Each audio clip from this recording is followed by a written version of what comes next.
Day. So let's start in the US, where Donald Trump has pledged that the US would take other countries' jobs if he returns to the White House.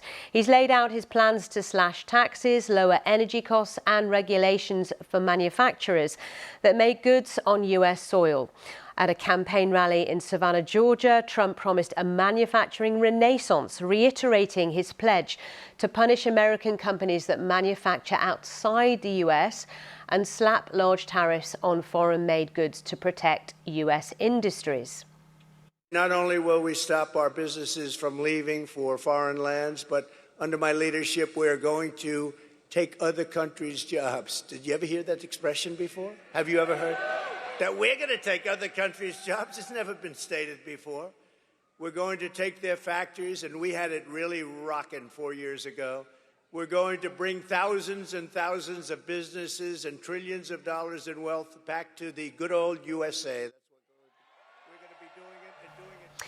Meanwhile, his opponent, Vice President Kamala Harris, is expected to give a speech later today, setting out her vision for the economy. It is a key area for voters, with the polls showing that they are consistently favouring her election rival Donald Trump when it comes to stewardship of the economy, although she has gained some ground in this area recently. Well, let's unpack this with Terry Haynes, political analyst with Pangea Policy. Good to have you on the programme. So, Terry, talk us through what Donald Trump was saying at this rally last night. Good morning, Sally. Most of what this is a direct appeal to swing voters in swing states, people who are undecided. But think about it as the effect of the debate over whether or not U.S. steel should be bought by Nippon Steel or not. American pride, reshoring not only American industries but American jobs, that sort of thing. Things that are designed to pump up a base that already is pro-Trump. And Trump's strategy in those swing states, frankly, is to try to get so much enthusiasm from people that are already for him that they overwhelm the enthusiasm of Harris voters in those states. Will the counter-argument to that of 20% tariffs on all goods coming into the US, that will lead to inflation, that will hurt businesses who pay for components from overseas, that kind of thing, will that wash with those voters, do you think?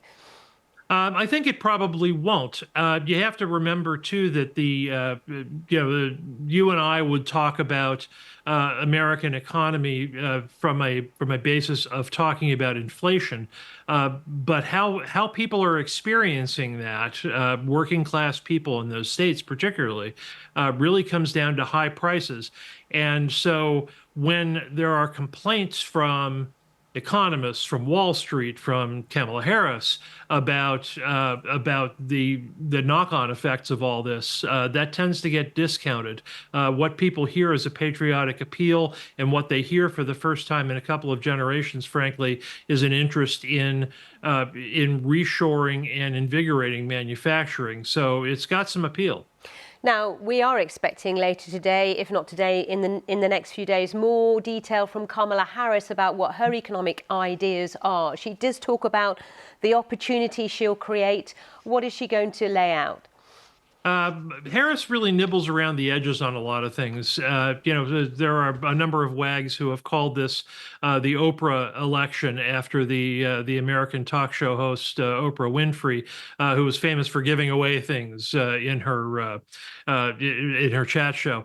And so what Harris wants to give away are things like child tax credits, startup business incentives, first-time home buyer incentives, expressing a lot of empathy with the difficulty of providing and getting housing, that sort of thing. So I think you're going to hear more of that. Harris, at the center of Harris's appeal, really is her own personal experience as a member of the middle class from the time she was a child.